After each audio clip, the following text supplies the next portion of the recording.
type in the word gifting, and this is what will come up. If you gave any one person gifts in 2007 that are valued at more than $12,000, you must report the total gift to the Internal Revenue Service and may have to pay taxes on the gift. The person who receives your gift does not have to report the gift to the IRS or pay gift or income tax on its value.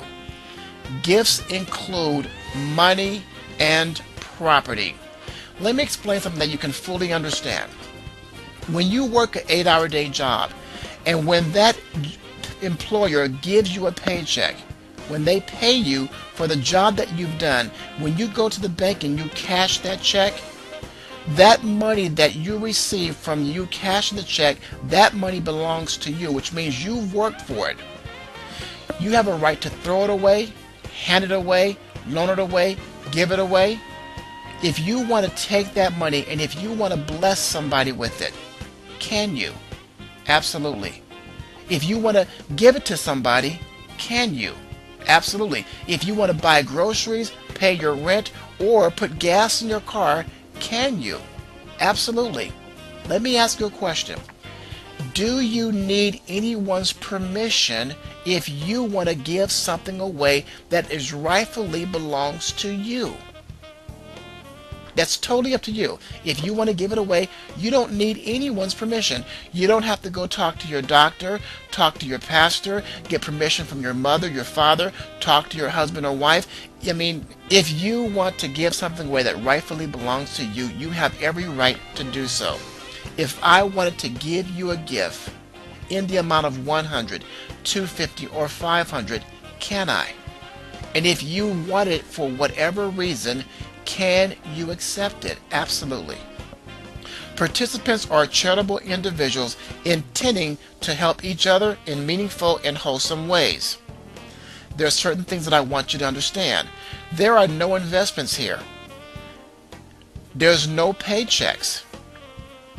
No products to sell. Now that right there excited me, because how many programs have you been in where you have to go sell a product in order for you to get your money back?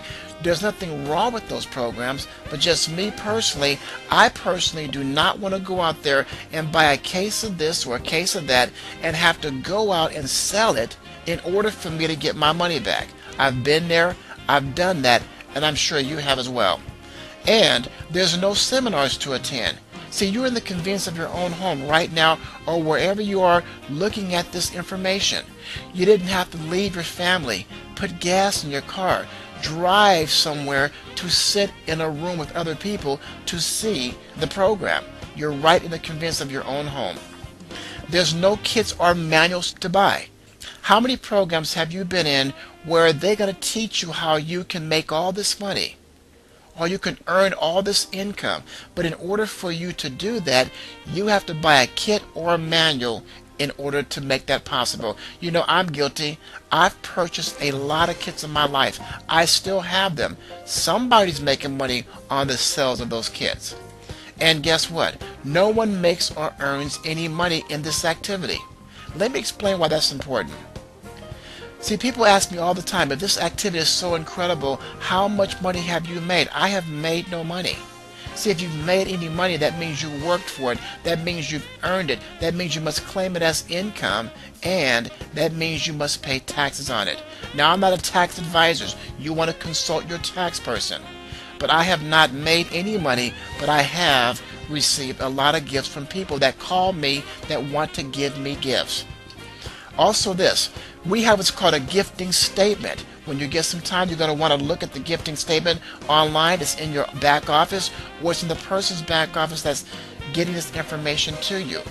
And what it says here is that you're not buying anything, you're not making an investment, you're not getting your money back. You are giving a gift to a person, and you are being a blessing in their life. And you can take some time out and you can read that in more detail. Let's talk about the models of abundance. There are several different ways to get involved in our program. You can come in what's called the turbo model. You can come into what's called the express model for $100. you can come into what is known as the classic model for $100. I'm going to explain each one to you. You decide on which one is best for you. But let's talk about the classic model first. All of our classic model looks exactly the same. They all work the same way.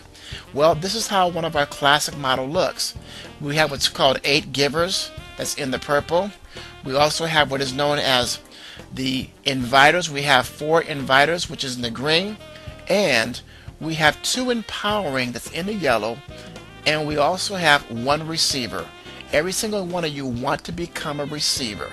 The givers give and the receiver receives. I'm going to show you how we can get you from a giver into a position to where you can receive.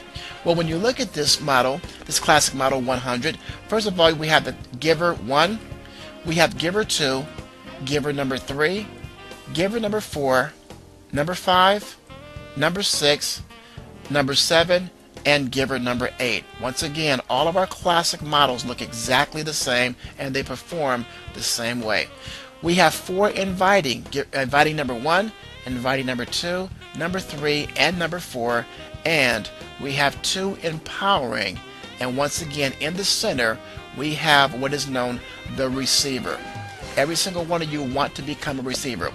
Well, the first thing you must do is, if you decide to get involved in our activity, you first must join a cycle.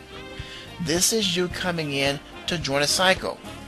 You're going to be asked one time and one time only to give a gift out of your pocket to be a blessing to that receiver. When you come in, you're going to want to give your gift immediately. Let me ask you a question.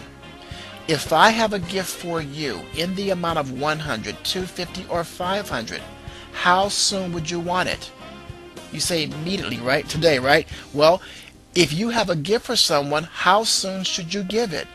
You want to give it in the same way that you want to receive it, which is immediately. Okay? So now, you come in, you're going to give your gift to the receiver. When that receiver receives it, he or she will release you. And once you have been released, you are going to move into what is known as the inviting. Now, what is your responsibility here? Your responsibility is to invite 2 people. Who do you know who wants to be blessed financially? Who do you know that needs more money? Who do you know that wants to go out there and help other people that already experienced giving and receiving? Okay? Well, what you want to do is the first person you talk to, let's say that person happens to be Bill. Here comes Bill, and Bill's going to be asked to give a gift one time out of his pocket. That gift is going to go to the receiver. The receiver receives it, and you also go out and you happen to talk to Sue. Sue understands this activity, so she gets involved and she's going to give her gift to the receiver as well. That receiver has now received $200 from your efforts. Watch what happens carefully. Once Bill and Sue give the gift and they have been released, it is going to push you into the empowering. Now, you're in the empowering, Bill is in the inviting number 1, Sue is sitting in inviting number 2. Now, because you're in the empowering, you're going to empower Bill and Sue by helping them get there too. You don't give them to, you help them get there too by, doing 3 ways, or inviting them to see this information, or inviting them to one of our live webinars, or get on one of our conference calls. Whatever you do, you want to help Bill and help Sue. All of a sudden, Bill goes out and he talks to Betty. Betty decides to get involved in this activity. She's going to give her gift out of her pocket one time. Guess what? That gift goes to the receiver. If you notice, it doesn't come to you, because you're not a receiver yet. It goes to the receiver. Whoever that receiver is, it goes to the receiver. Also, Sue goes out and talks to Stacy. Stacy gets involved in the activity. She gives her gift to the receiver as well. Guess what? From your efforts, people are getting blessed financially.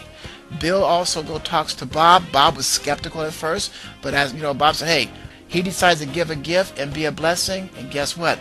That gift goes to the receiver also. Sue goes out and talks to Steve. Steve was out looking for a part-time job. Well, Steve doesn't really want a part-time job. He might not like his full-time job, okay? So Steve decides to get involved in this activity. He gives a gift, and that gift goes to the receiver. Once again, watch carefully what happens when these people do what they're supposed to do, when they give the gift and they get release.